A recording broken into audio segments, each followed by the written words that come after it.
Ako po talaga, kung may dala ka kayong unan, talaga tatapatan ko ba ito kasi makakatulog kayo sa akin. So, hello everyone sa ating live broadcast for tonight. So, ayan. So, naka-live po tayo once again sa ating FB. So, share po natin itong link sa ating mga friends and relatives kasi napakaganda po ng topic na tatalakayin po natin ngayong gabi with two mysterious guests. Ayan. So, napakalapit po ngayon ng mga naimbitahan po natin na makasama ngayong gabi. So, share po natin itong FB link para po makasubaybay din po sila. So, sa mga, alam ko, meron din po tayong mga international market na nakasubaybay, nakaabang, inaabangan itong ating live broadcast. Ayan. So, napaganda po ng topic natin for today. Actually, halos kadugtong din po ito part 2 nung ating napag-usapan last week. Ayan, yan. So, kamusta po yung ating weekend? So, kung po sa mga nakasubaybay po last week, yung naging topic po natin which is stress. So, ngayong part 2 po natin, pag-uusapan natin naman is about depression and anxiety. Ayan. So, bago natin tuluyan itong pag-usapan, ay may papalo po muna namin sa inyo na short clip para magkaroon po kayo ng idea. Mahirap mag-aral, magtrabaho at makisama sa iba kapag dominado na ng anxiety o pag-aalala ang pag-iisip ng isang tao. Ito ay sintomas ng health condition na kung tawagin ay Generalized Anxiety Disorder o GAD. Ayon sa celebrity psychiatrist na si Dr. Bernadette Manalo Arsena, masasabing may GAD ang isang tao kapag 6 na buwan o mahigit nang hindi naalis ang kanyang matinding pagkaaligaga sa lahat ng bagay. At ito ay merong symptoms such as restlessness. Alam mo yun, sobrang agit ka. Sobrang hindi ka mapakali. No? Tapos palagi kang pagod. Ang tawag natin dyan, Doc Sara, easily fatigue. No? Kung bang wala naman kailangan, hindi ka naman nag-gym. Yeah. Hindi ka naman naglakad ng todo-todo, pero sobra kang pagod. Tapos nahihirapan kang mag-focus. At times, parang ang pakiramdam ng ibang mga pasyente, parang blanco isip nila. Parang walang laman. Tapos irritable sila. Yung feeling nila very tense ang kanilang muscles. At ang isa pang problema na napupunta sa amin dahil sila makakatulog. Ang Generalized Anxiety Disorder ay isang mental problem na maaaring genetic o namamana. Pwede rin itong mag-develop dahil sa iba't ibang psychosocial factors. If there is the presence of low self-esteem, the presence also of poor parenting and abuse, no? Any abuse, sexual, physical, emotional, and mental abuse. Para makabangon ang isang individual na may GAD, kailangang makaramdam ito ng pagmamahal at suporta sa mga taong nakapalibot sa kanya. Strengthening the family ties is very important. And then also activities, family activities that they can connect. Kasi alam mo, ang kailangan kasi makat yung worrying eh. So how do we cut the worrying? Make that person, feel like they have to do something without, actually ordering them to do so. No? And then siguro engage in talk time ang tawag ko siya, no? Or parang time out, no? For families to just not focus on their cellphone. Kailangan itong cellphone na ito wala pag eating time, no? Or lunch or dinner. So that they can really talk. A little of encouragement coming from parents would work wonders and will be magical if the children will feel very low and then the parents are there to support them. Wow, that's really something. Alamin ang iba pang paraan para malunasan ang Generalized Anxiety Disorder. Manood ng Doctors on TV ngayong linggo, alas 11:30 ng umaga, dito lang sa UNTV. Beth Lamodo, UNTV News and Rescue. Diyos ang aming sandigan, serbisyo publiko ang aming pinahahalagahan. How should you really address it kapag merong depressed, lalo na siguro sa kabataan? Oo. Number 1 talaga ako, ina-advise ko talaga ang family to be constant. Oo, constant in their love, support talaga. Kasi this is a true medical problem. Pwede kang makawala. Ibig sabihin, after a certain period of time, pwede kang bumalik sa sa dati mong sa previous level of level. functioning. Kasi ang depression, anxiety, they are highly treatable. Highly treatable sila. It's temporary, mataas ang recovery rate, so it's very hopeful na makakabalik sila. So temporary lang, temporary. But then it can also recur. Pwede din. Kung baga, may period, isang taon, maayos ka. Pwede bumalik ka din. sa dati mong vivacious self. Yes. Pero pwede din bumalik. Pwede The year after. there are other stressful life events na which can trigger a recurrence ng symptoms. So dapat very important, kahit walang medicine sana, continuous yung what we call talk therapy with the doctor para mas ma-understand nila yung sarili nila. Ang dulo ng karaniwan, Dok, either you hurt yourself or you hurt others. Usually, ano nangyayari pag meron kang mental health illness? In depression, ang anger kasi nila turn towards inwards. So they express it sa kanila, no? Sa anxiety yun? Saan yun? Sa depression. Okay. So kung out naman, towards the others naman, ano namang yun? Iba naman yun. So baka it can be yung anger management. Anger management. That they become very impulsive. So hindi na nakokontrol ang anger nila. So they can express it in a more destructive. See, napakaseryoso po ng usapin. Yes. Thank you, Doc. Maraming salamat. Thank you. Si Dr. Joan Rifaria. Yes, thank you. Ayan. So, mas pag-usapan pa po natin yung about anxiety, depression, kasi hindi po ito simpleng topic lang. Ayan. Actually, itong topic natin ito na anxiety and depression, kapag ito po ay hindi na-treat o hindi agad na-actionan, alam niyo po ba ito ay tumutungo po sa suicide na. Ayan, so wag na po natin patagalin. So tawagin na po natin ang ating dalawang mysterious guest. So dahil part 2 ito, so unahin ko na yung isa nating mysterious guest, which is nakasama na rin po natin siya last week. So he is a seaman, chief engineer, and a provincial stockist from CDO with pleasing personality, Coach Ed Flores. Hello, Coach Ron. Hello, Coach. Once again, welcome po sa ating live. Good evening sa iyo, Coach Ron. Good evening po sa lahat ng mga viewers natin, sa nanonood ngayon sa another episode natin sa FB Live. Ang topic po natin ngayon is that will be also the continuation of the last topic. So, good evening sa lahat, and sana manood kayo hanggang matapos yung presentation natin. And thank you po sa mo, Coach. Nandun pa rin yung pleasing personality. Ayan, so tawagin na po natin. May isa pa po tayo ngayon na makasama, Coach Ed. Actually, napakalapit po natin kasama for tonight. So, ayan, so paano ko ba siya i-introduce? So, grabe yung ating mysterious guest for tonight. At sobrang busy niya, ay pinaunlakan niya tayo na mga kasama for tonight. So, none other than our Vice President of IDILMO, Vice President J.R. Vergara. Ayan. VP, naka-mute po kayo. Thank you so much, Coach Ron and Coach Ed. Good evening sa inyo and also to our viewers to Luzon, Visayas, Mindanao at international viewers natin. This is highly recommended to each and every one. I believe we have now another topic na hindi lang ang nakikinabang ay ang viewers, kundi once that panoorin ulit natin ito at ngayon dinidiscuss namin, I believe kahit kami, Coach Ron, Coach Ed, even ako, we need to reflect. Mamaya kasi, kumbagay na doon na pala tayo sa topic natin, may anxiety ka na pala, or nade-depress ka na pala, hindi ka pa humihingi ng tulong. So, hindi masama because we are human beings.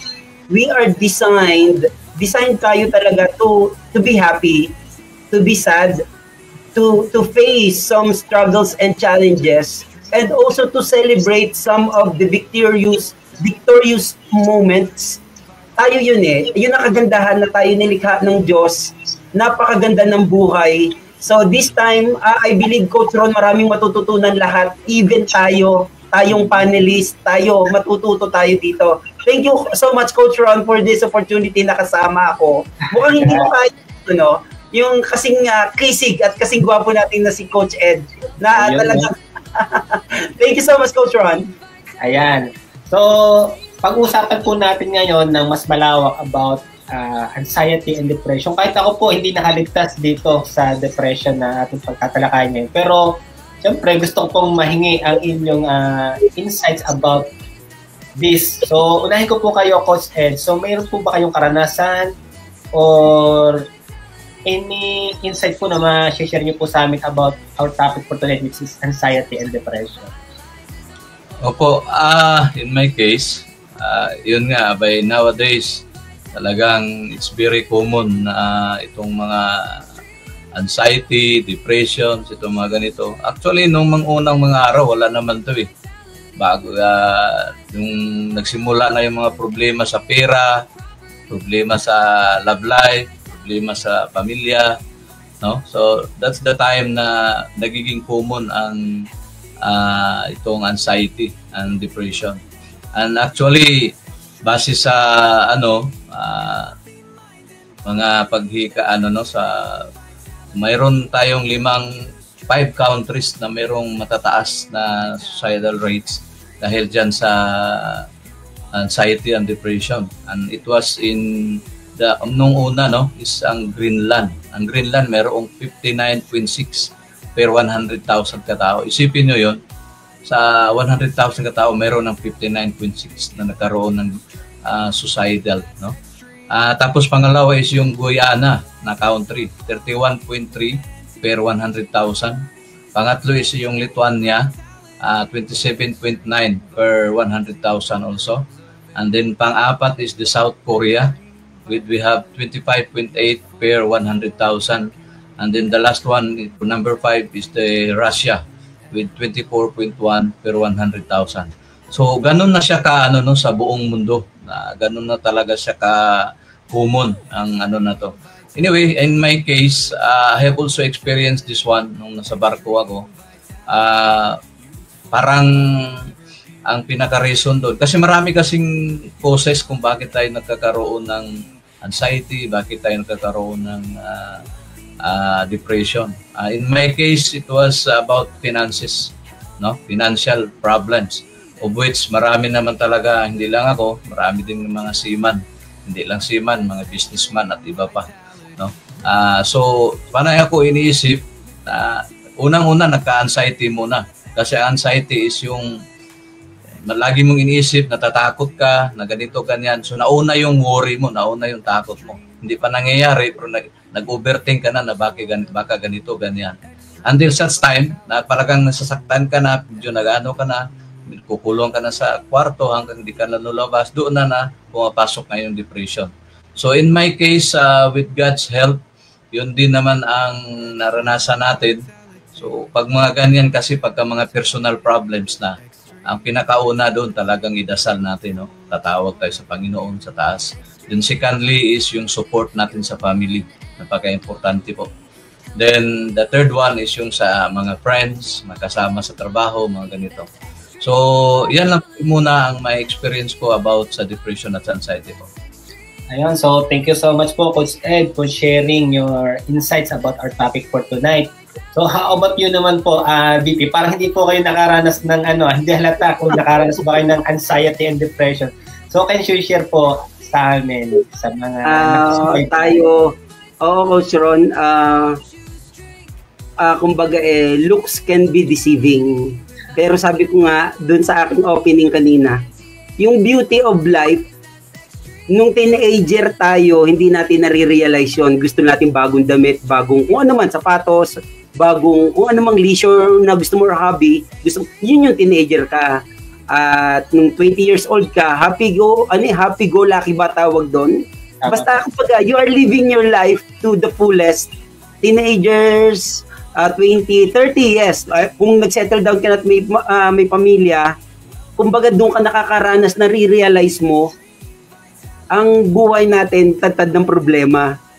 So doon, yung mga tao, para bang kapag nagkaroon ng challenges, bigla na lang nila nare-realize ang hirap palang maging mature. So yung mga nagrereklamo karamihan sa buhay, yung mga nare-realize na nila na iba pala ang labanan kapag ikaw ay may pamilya na, or kapag ikaw ay may mga dapat nang asikasuhin na hindi mo dati inaasikaso, hindi mo dati pinoproblema nung ikaw ay 30 years old pababa. So, doon na papasok yung napakagandang topic nung nakaraang Friday. May stress ka na. And once na na-stress ka na, minsan meron ng terminology ngayon, Coach Ron, yung Gen Z or millennials na nonchalant daw. Yung bang gusto mapag-isa, Coach Ed, Coach Ron, siguro may kilala kayong ganyan. Ako, may mga anak ako, mas gusto nila talaga sa gadget. Pero natatakot na ako kapag halimbawang sila ay lumaking nonchalant, yung bang may sariling mundo. Paramihan daw ngayon ng mga kabataan ay ganun. Pero tayo namang nadatna natin ng 90s at early 2000, tayo ay social na social. Ibig sabihin nakikipagkapwa tao. So may take on this bago pa mapunta doon sa worst scenario na yes, we could address that or we could share that. Hindi naman tayo doktor, pero hindi natin may tatanggi, karamihan talaga na napunta doon sa pagsisi-suicide. Hindi nila alam ang gagawin nung panahong na-stress sila. Yung pala, dumaan sila sa anxiety, sa depression din. Yung video nga kanina, ang sabi is what? Maging masaya tayo, yes. Paano nga kung halimbawa, kung yung tao ay mapag-isa lang sa sarili. Hindi, alam mo yun, ewan ko kung may kilala kayong gano'n na gusto lang niya solo siya, walang nakikialam, walang kausap. Pero yung pala, may nakatago ng depression. And nakaka-alarma yung survey na binasa ni Coach Ed from World Population Review. Ang taas nun, Coach Ed, mataas po yan. Kung mapapakinggan ng karamihan ito naman laging i-review or panoorin kasi recorded ito, meron pala talagang dapat tayong gawin kung may kilala man tayo na may sign na ng anxiety and depression. Kailangan natin mag-step up kasi nga, lalo na, parang nagiging normal na, sabi nga sa isa sa survey, South Korea, yung mga artista doon, Coach Ron, Coach Ed, normal na doon yung kapag di na nila kaya yung depression. Sa South Korea, pansin mo, Coach Ron, parang every month or itong year na to, meron na naman sa South Korea na celebrity na ang bilis nilang kitilin ng kanilang buhay. So this topic will enlighten us. Kailangan ng mga tao na ito na normal namang dumadanas ng anxiety and depression, kailangan ng support. At yung support na yun, it could be medication, it could be social life or social activities, it could be something na mag-i-enlighten and mag-uplift ng spirit, ng mind, nung nakakaranas ng anxiety or depression. Huwag lang pumunta doon sa worst situation, Coach Ron. That's all I can say right now. Ayan. So, Coach Ed, na-share niyo po sa amin kanina na kayo mismo nakaranas ng itong anxiety and depression. So, paano niyo po siya na-handle? Paano niyo po ito nalagpasan? I-share niyo po sa amin.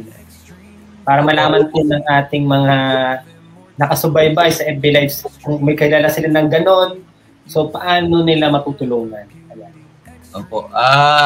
Actually, marami na rin siguro, hindi ko rin lang alam, no? Pero sa mga experience ko, mga nakasama ko rin sa barko, minsan kasi ang mga tropa, no, mga seaman, hindi nila alam na nagiging depressed na sila, okay? Kaya anxiety na pala yung nararamdaman nila, no? Kaya kung yung iba, kung nakakabalita kayo, marami na rin mga seaman na ng sarili nilang buhay. Yung last 2 weeks ago nga, meron din akong nakita, no? It's a very sad situation na talagang nagbigti yung seaman. And then as per mga balita, may problema sa sa pamilya, sa asawa ata. So ganun siya ka ganun siya ka lungkot ng mga pangyayari na ganun. Kaya sa amin mga seaman, sa mga OFW, it's very important na meron talagang constant communication, constant sa pamilya. Kahit kasi kailangan dito ang openness eh. Kasi kahit pa sabihin mo na meron kang pamilya, meron kang asawa, mga anak, hindi ka naman nag-communicate sa kanila. So hindi mo rin masabi na that time you are depressed or that time meron kang anxiety. Okay? So ang advice ko rin din sa mga katropa ko, pag nandyan sa panahon na, kasi kalimitan in my experience, mga kasamahan ko dati, no, marami talaga ang most of the cases na mga problema sa depression o kaya anxiety na mga ganun is sa pamilya, no? Some of them like may problema sa mga anak, no, gaya nung video kanina na kumpiyansa lang yung bata na akala niya ganun lang yung time, no? Ganun din maraming mga anak ng mga seaman na ganun. Kumpiyansa yung mga anak nila, parang isigulaki, mag-aaral, pwede mag-aaral, minsan hindi, no? So that is the sad part sa amin, no? So mga ganun, mga sitwasyon na ganun. Tapos pangalawa is sa finances, that is the second thing talaga, karamihan. Kasi alam naman natin by this time, pag sabihin mo yung OFW, hindi lang sariling pamilya ang sinusuportaan yan. That is the reality, no? Tumutulong tayo sa mga kapatid, mga kamag-anak. So, ganun kabait ang mga OFW. So, pag meron tayong depression, so yun lang, yung sa experience ko, yun, unang-una is I am keep praying. Then secondly, ina-open ko po sa wife ko. And then by the time, kasi kami mga seaman, no, particularly, kung pwede nga lang sana, hindi namin i-open sa pamilya namin, lalo na sa mga asawa namin. Because the reason why is, alam naman namin na talagang love na love kami ng mga asawa namin, maliban na lang yung hindi. Kasi hindi rin makialam yun. Pero pag love na love ka kasi sa asawa, no, sa asawa mo, so mag-worry. So kalimitan sa mga seaman, ayaw namin sabihin kung ano yung hirap, ano yung mga namin sa barko dahil ayaw namin mag-worry sila. But there are some times na kailangan din talagang i-open. Just like sa mga experience namin, no, mabanggit ko lang, once na dumaan kami dun sa very critical area, yun sa mayroong mga pirata, mga pirates. So, minsan hindi na namin sinasabi na dumadaan kami doon. Then, so in my case, so yun, that is the second option that I have during the time. Kasi in my experience, na ako yung sa sobrang isip ko financially, so ako maghanap ng ganito, ganyan, no? And then hindi ko na kaya hanggang nagmumukmuk na lang ako sa kabina ko, sa kwarto ko. Hindi na ako masyadong nakipag-usap sa mga kasama ko sa barko. And then I already start crying, no? Doon na medyo nung umiiyak na ko na yung ganun na sitwasyon, medyo kinabahan na rin ako. At iniisip ko rin naman ang mga anak ko. Kasi ang nasa isip ko, kung may mangyayari man sa akin, paano na rin yung pamilya ko? Hindi bale yung kung misis ko lang dito, kayang-kayang mabuhay yun. Pero siyempre yung mga bata. So that time, I open up to my wife. Nasabi ko, ganito na ang sitwasyon ko dito sa barko. Hindi ko na pwedeng itago sa iyo dahil talagang kailangan ko na rin yung support mo. Siyempre, emotionally, spiritually, maraming maitulong. So that time, yun, worry siya, and then yun, nag-ask na rin siya ng help sa mga friends namin, mga relatives na i-pray yung condition ko. So ako din, din ako na parang naawa din ako sa sarili ko, naawa ko sa pamilya ko, whatever happened sa mga ginagawa ko, malaki ang magiging epekto. So doon din, ang una is yung sarili ko lang din ang nakapagtulong doon sa sitwasyon, no? Myself, yun talaga, doon ko naisip na kailangan hindi ako yung mawalan ng pag-asa, no? So kailangan I will strive more no? So sa awa ng Diyos, naka-recover ako nung time na yun, na sitwasyon na ganun. Then marami pa akong nakikilala na din, ang una lang talaga is dasal, and then support sa pamilya at sa mga friends. Yan lang po, Coach Ron. Yan, so thank you so much po, Coach Ed. So nakarelate ako sa inyo kasi isa din po akong OFW. So meron akong kasamahan as in katabi lang na aking dormitory na nalaman ko na meron siya, ang problema niya ay family and finances. So sobra siyang na-depress, nagbikti din. Yun. So grabe pala itong topic natin ngayon. So sa palagay niyo po, kayo po, BP, ano po yung pinakamaganda na dapat pong gawin para hindi po umabot sa suicidal rate itong anxiety and depression? Good question, Coach Ron. For me, according na rin sa na-research ko, and once again, we are not doctors. That's why if ever na kayo'y nahihirapan, may family kayo, kaibigan na dumaranas ng anxiety and depression, and baka mapunta sa pangit na pagdi-decide niya, and that is to take his or her life, mas maigi, tumawag po tayo. Ang DOH po, mayroon po silang call center for that. Ang Pilipinas po ay mayroon pong nakaalalay po na department for that particular incident. Ang suicidal po ay nanggagaling una once again sa stress, at kikita po yan because of the anxiety symptoms or depression, signs ng depression. So for me, malaking role ang asawa, mga anak, para maging masaya ang taong nakakaranas nito. Mga kapatid, malaking help para makaranas ng paginhawaan sa isip, kalooban, pakiramdam ang nakakaranas ng anxiety at depression. So ang ating mga nakapaligid na pamilya, kaibigan, malaki ang role para wag ang isang tao ay sisihin niya ang sarili niya, maging malungkot siya sa sarili niya, or kayanin niya sa sarili niya at mawalan siya ng pag-asa. Kailangan din tayong attentive. So kung ang nakikita ng isang tao na ito na dumaranas ng anxiety at depression, puro negativity vibes, nasa paligid puro negativity, hindi makakatulong. So be alert. Yung survey kanina ni Coach Ed, once again, it's a big help para lahat tayo. We have to play our role. And on top of it, iba ang may takot sa Diyos. Malaki ang role ng fear of God. Malaki po ang naitutulong ng pananampalataya. Malaki po ang naitutulong ng paniniwala sa Diyos, dahil ang mga hayop nga na nakawala sa gubat o kung saan man nakakakain sa isang araw, tayo pa na masterpiece niya.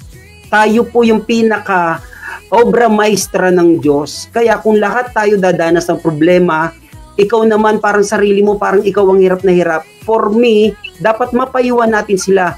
Kaya po talaga. And tama ang sabi ni Coach Ed, kung pupunta ka sa desisyon na magsi-suicide, it will not end there.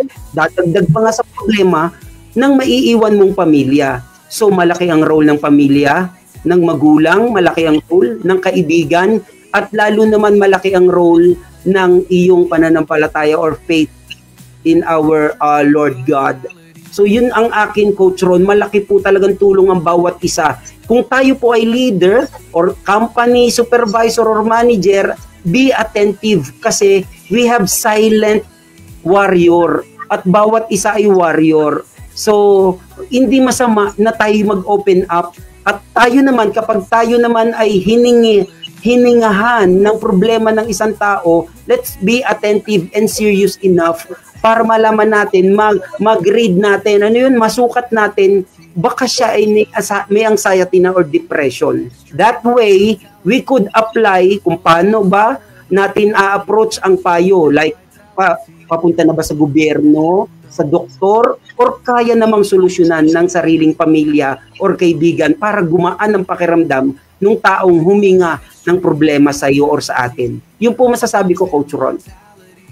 Ayan. So, actually, itong depression and anxiety, based doon sa short clip kanina natin napanood, natitreat po pala siya. So, curable naman. So, kayang malagpasan. Actually, nabanggit din kanina nyo po, BP, na through medication din.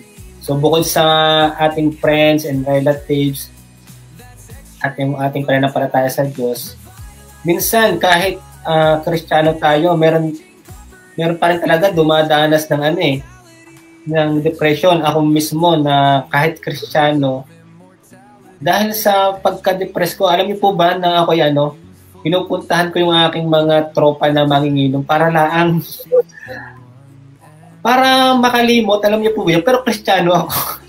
So grabe, bumalik po ako sa ganong happy-go-lucky na nabanggit kanina. Ayan. So ganun po yung ginawa ko. So hindi nakatulong, akala ko yun yung solusyon pero lalo lang nadagdagan yung aking problema. So so nabubutas yung bulsa kabili. Pero maling-mali. Kasi nung nalasing ako, parang nagmumotor pa ako dati. Parang gusto kong nang ibangga yung motor sa kasalubong ko, truck. As in, ganun talaga, dumating ako sa point na ganun. Pero mabuti ang Diyos, hindi niya ako pinabayaan. So, siguro hindi rin aksidente na na-meet ko yung idol mo tapos na-share sa akin itong extreme vitality. So, masasabi ko na malaking naitulong nito sa akin kasi noong na-try ko ito, so hindi ito igamot. Actually, juice lang siya Parang naramdaman ko na gumaan yung aking pakiramdam na nagkaroon ng calmness. Ayun, tapos dati hindi ako makatulog dahil sa stress, dahil sa depression na mapapansin ko, alas 12 na, alauna na, alas 2 na, pagtingin ko sa oras, hindi pa rin ako makatulog. So ngayon, nung na-try ko itong extreme vitality, halimbawa gusto kong matulog ng alas 10, kung humiga ako ng alas 10, mapapansin ko, nakatulog na pala ako ng mahaba kasi pagtingin sa oras, alas 6 na ng umaga, ibig sabihin, nagtuloy-tuloy yung tulog ko. So, na-research ko ano bang meron sa extreme vitality. So, bukod sa drip placenta na stem cells, so, ang nakatulong talaga na active ingredients nito, yung tinatawag na jagulan herb. So, ayun, kasi meron siyang adaptogen kung saan yun ang nakatulong sa mood level natin. Parang yung stress level natin na nagkakaroon ng calmness Ayan, so i-research nyo po yung jagulan herb. So bukod po sa jagulan herb, isa sa nakatulong din yung ginseng, glutamate, and radiola root, active ingredients nitong extreme vitality. Ito pala yung nakagpo-promote ng relaxation and sleep. And bukod pa po dyan, it also reduce stress and anxiety. So, napakalaking tulong po pala nito. So, hindi lang siya basta juice. So, powerful juice po siya kasi bukod po doon sa nabanggit ko kanina na makatulong ito sa ating relaxation and sleep, makapag-reduce ng stress and anxiety. Ito kung mababasa nyo mismo makita nyo po sa video, yung drip placenta 50,000. So, stem cells po siya. Ito po mismo yung nagre-repair o nagre-renew ng ating cells. Yan. So, ang cells kasi natin, ito yung bumubuo sa lahat ng part ng katawan natin We are composed of millions or billions of cells. Yung organs natin, made of cells. Yung skin natin, made of cells. So, as we age, lalo na kung na-stress tayo, nade-depress, alam niyo po ba nagda-damage yan? So, yung mga stress, mga dumanda sa depression, yan ang mga mabilis tumanda kasi nadadamage yung cells. So, pansinin niyo po yung mga baby, sobrang ganda ng skin niya kasi sobrang healthy pa po ng cells. So, as we age, dahil sa ating nararanasan, na stress, anxiety, and depression, ayan, nangungulubot ang balat natin, mabilis tumanda kasi nadadamage po yung ating cells. So, ang good news, dahil po dito sa drip placenta stem cells, pwede as in i-repair po nito yung ating na-damage na cells. Kaya, mapapansin nyo, mag-a-agree yung mga nagtatry na din ito. Actually, sobrang sarap. Na mapapansin nila, nagkakaroon na sila ng mahimbing na tulog, relax na, and then, parang bumabata silang tingnan. Ayan. So, ayan, mapapansin niyo po yung ating si Coach Ed. So, sobrang stress niya po sa trabaho. Dumanas din po siya ng depression. Pero, nung kinumpare niya yung old photos niya at yung present niya ngayon, parang ano na siya, pabata. Ayan. So, lumalaklak din po siya nitong Extreme Vitality Dear Placenta. Ayan. So, meron pa po ba kayong idadagdag, Coach Ed, sa aking na-share na extra? Alam ko po, kayo as Stakes, kayo mismo ay lumalaklak din po nito. I think parang napansin ko si Coach Ed is nawala. Anyways. Ayan.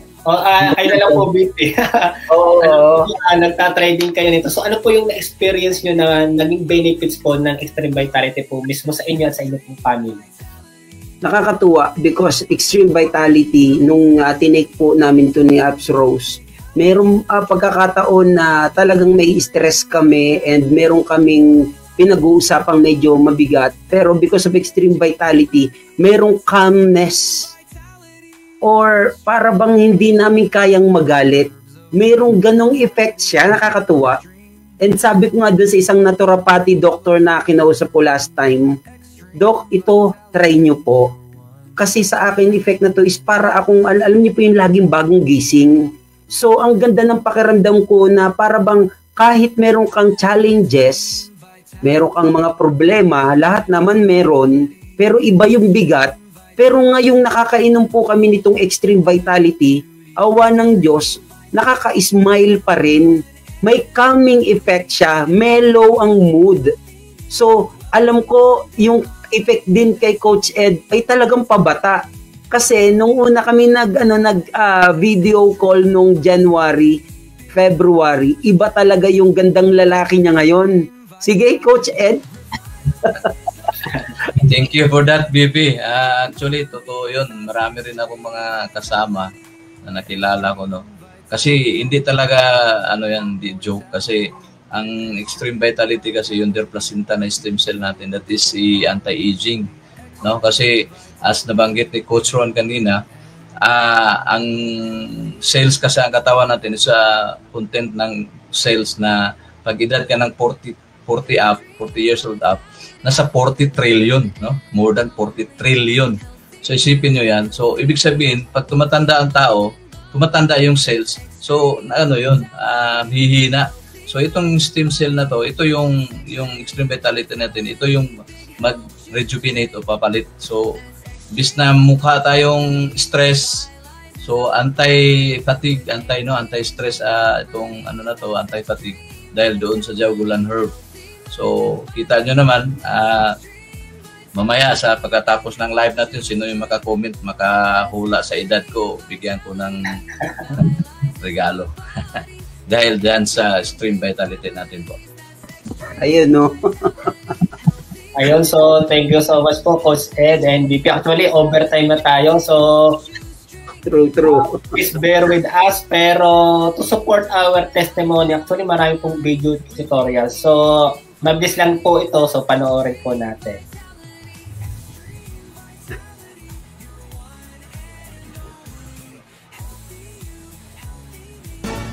Never ever let them see you fall. Diabetic po.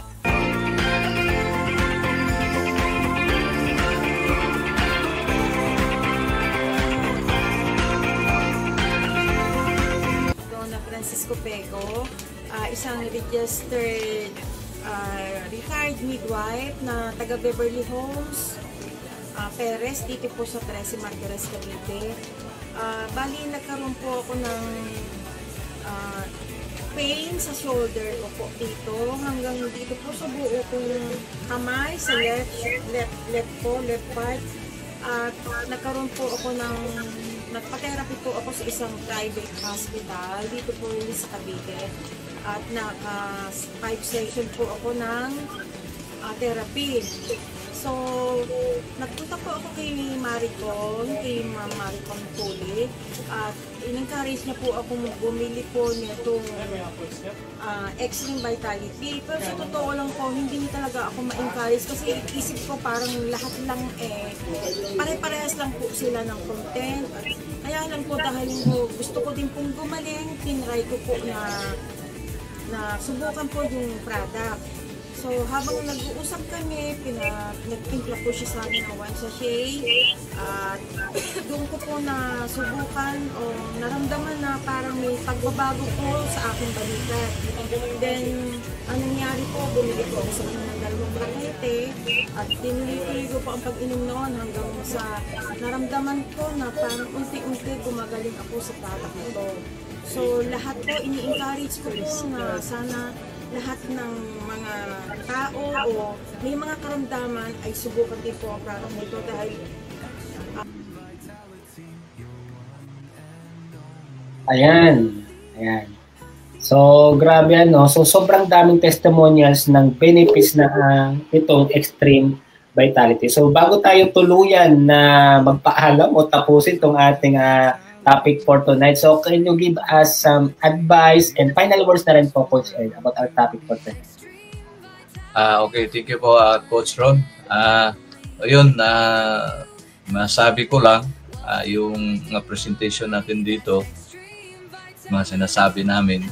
So, meron niyang pinagmulan at hindi kami nagsasabi lang ng lang namin, no? That is through our experience also.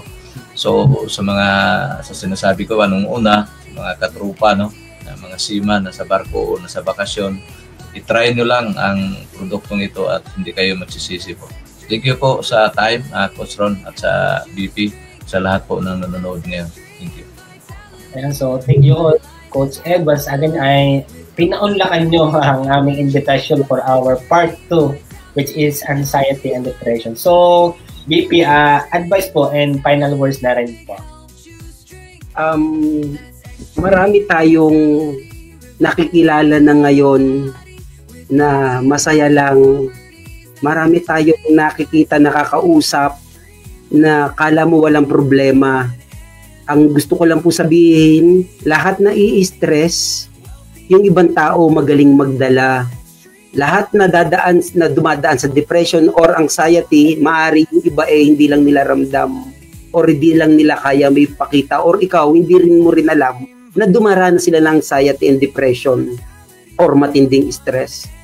For me, anxiety man or depression, kung meron tayong kapwa na nangangailangan na ikaw ay makinig or magbigay ng payo or magbigay ng suggestion, be attentive, makipagkapwa tao tayo sa kakilala man or hindi kakilala para wag mapunta doon sa suicidal or wag mapunta sa maling direksyon ng buhay, mapariwara. Ang ating discussion ngayon, maraming testimonies na pupunta sa product. Maaring ang discussion may topic, pero ang ipinagmamalaki talaga ng topic nating ito is meron pong pag-asang gumanda ang mood ng bawat isa. Lahat naman nagagalit, nalulungkot, or nadidepress, sige na, or may anxiety. Pero itong sa Extreme Vitality, marami na po kaming naririnig at nakukuhang mga positive feedback.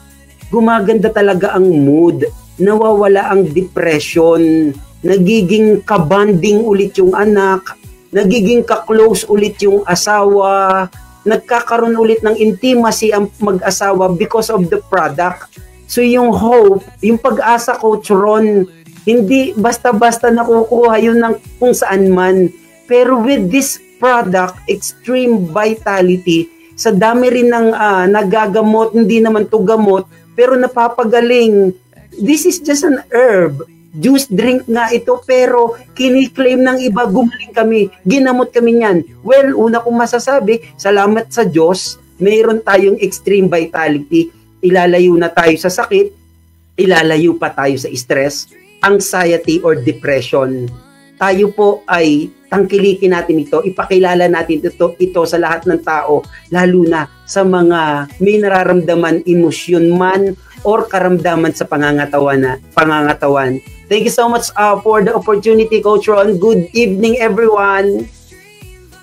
Ayan, so grabe. So pinagbigyan po tayo ng ating Vice President of Edenmo, BPJR. Maraming salamat po na nakasama po namin ngayong gabi. So ngayon sa lahat po ng nakasubaybay sa ating FB Live, so napakaganda po ng ating naging topic for tonight. Baka kayo po mismo nakaranas ng anxiety and depression or may kakilala kayo. So makakatulong po itong ating Extreme Vitality. So, ipatry nyo po ito sa kanila at ako mismo nagpapatunay.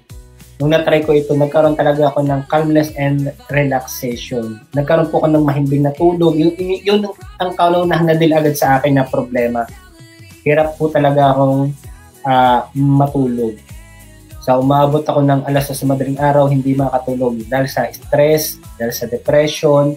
Ayan, pero nang na-try ko po ito, ngayon, naging normal na po yung aking sleep cycle. So, napansin ko din, kung dati ako ay maambunan lang, sisipunin na, lalagnatin na. Pero ngayon, napansin ko na lumakas yung aking resistensya. So, sobrang dami po kasing active ingredients nitong Extreme Vitality kung saan ito po yung nakakatulong para ma-boost yung ating pong immune system. So, napakadami po nitong benefits. So, marami pa po tayong topic na tatalakayin sa mga susunod na episode. So, maraming salamat po muli, Coach Ed, BP, at sa patuloy na sumusubaybay sa FB Live. So, kita-kits po tayo once again next episode. So, good night and God bless.